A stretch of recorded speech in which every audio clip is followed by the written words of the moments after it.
340 cubic inch 6-pack V8 engine, 4-speed manual transmission, side-mounted exhaust, fiberglass hood, heavy duty suspension, disc brake തുടങ്ങിയ പെർഫോമൻസിലും top ലെവലായിരുന്ന ഒരു കാറാണ് 1970 മോഡലായ dodge challenger TA. 1970 പുറത്തിറങ്ങിയ dodge challenger TA എന്നത് ഒരു muscle കാറാണ്. TA എന്നത് trans American sedan championship എന്ന racing സീരീസിന്റെ ചുരുക്ക രൂപമാണ്. എന്ന് വെച്ചാൽ ഇത് റേസിംഗ് സീരീസിന് വേണ്ടി നിർമ്മിച്ച സ്പെഷ്യൽ എഡിഷൻ ആയിരുന്നു. ഈ ചലഞ്ചർ ടിയയുടെ സ്പെഷ്യാലിറ്റി അതിന്റെ എഞ്ചിൻ തന്നെയായിരുന്നു. 340 6-pack V8 എഞ്ചിനും 4-സ്പീഡ് മാനുവൽ ഗിയറും side exhaust, fibreglass hood, സസ്പെൻഷനും പിന്നെ ബ്രേക്കിംഗ് സിസ്റ്റം എല്ലാം റേസിംഗിന് വേണ്ടി ടഫ് ആക്കിയതാണ്. ഈ സമയത്താണ് US-ലെ ഗാരി എന്നൊരാള് 1990കളുടെ അവസാന കാലത്ത് 70 മോഡലായ ഈ ചലഞ്ചർ ടിയെ വാങ്ങുന്നത്. കാറിന് നല്ല പഴക്കമുണ്ടായിരുന്നു. അതായത് engine, gear box, paint colour, parts എല്ലാം ഫാക്ടറിയിൽ നിന്ന് വരുന്നത് പോലെ തന്നെ ഉണ്ട്. പക്ഷേ പഴക്കവുമുണ്ട്. ഗാരിക്ക് ഈ കാറിനെ റിപ്പയർ ചെയ്യാനുള്ള പ്ലാൻ ഉണ്ടായിരുന്നു. പക്ഷേ അതിന്റെ കണ്ടീഷനോ ഒറിജിനാലിറ്റിയോ കുറയാതെ അയാൾ ഉദ്ദേശിച്ച രീതിയിൽ ചെയ്തെടുക്കണമെന്നായിരുന്നു ആഗ്രഹം. അതിനെ ഗാരി കാറിനെ വീടിനടുത്തുള്ള ഒരു പ്രൈവറ്റ് ഗ്യാരേജിലേക്ക് കൊണ്ടുപോയി. അതുവരെ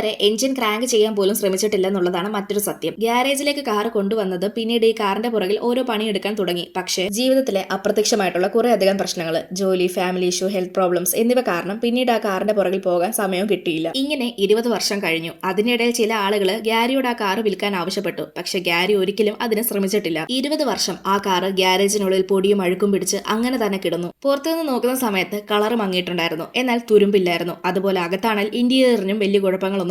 ഇതുകൊണ്ട് തന്നെ കാറിന്റെ വാല്യൂ ഉയരുകയും ചെയ്തു. ഓരോ വർഷം കടക്കുമ്പോഴും കാറിന്റെ ഡിമാൻഡ് കൂടി വരികയായിരുന്നു. ശേഷം 2020 ഗാരിക്ക് പൂർണ്ണമായിട്ടും ഹെൽത്ത് ഇഷ്യൂസ് വന്നു. ഇനി ആ കാർ അവിടെ കിടന്ന് പൊടി പിടിക്കുന്നതിൽ നല്ലത് വിൽക്കുന്നതാണെന്ന് അയാൾ സ്വയം ചിന്തിച്ചു. അങ്ങനെ മാർക്കറ്റിലേക്ക് കാർ ഇട്ടു. ഏകദേശം 77 ലക്ഷം രൂപയാണ് അന്ന് മാർക്കറ്റ് വാല്യൂ കണ്ടത്. അതിന് ആളുകൾ കണ്ട കാരണങ്ങൾ എന്തെന്നാൽ 1970 model dodge challenger TA production, അതും 2399 യൂണിറ്റ് മാത്രം. ഇതിൽ ഗാരിയുടെ കയ്യിലുണ്ടായിരുന്ന കാർ പാന്തർ പിങ്ക് എന്ന കളറായിരുന്നു. ഇത് കുറച്ച് യൂണിറ്റുകൾ മാത്രമേ ഉണ്ടായിരുന്നുള്ളൂ. പിന്നെ അതിന്റെ original condition, parts, engine, look ഇതെല്ലാം തന്നെയാണ്. ഈ കാറിന് വേണ്ടി അന്ന് മാർക്കറ്റിൽ നിരവധി ആളുകളാണ് വന്നത്. അങ്ങനെ ആ കാർ മറ്റൊരു കാർ പ്രേമിക കയ്യിലേക്ക് എത്തും. ഇന്നും മിക്ക വണ്ടിപ്രാന്തമാരുടെ പ്രിയപ്പെട്ട കാറാണ് ഡോഡ്ജ് ചലഞ്ചർ TA. നിങ്ങൾക്ക് ഡോഡ്ജ് കാറുകളിൽ ഏറ്റവും ഇഷ്ടമുള്ള കാർ ഏതാണെന്ന് കമന്റ് ചെയ്യ്. ഇതുപോലെയുള്ള കൂടുതൽ വീഡിയോസ് കാണാനായി ചാനൽ സബ്സ്ക്രൈബ് ചെയ്യാനും ഇൻസ്റ്റഗ്രാമിൽ ഫോളോ ചെയ്യാനും മറക്കല്ല്.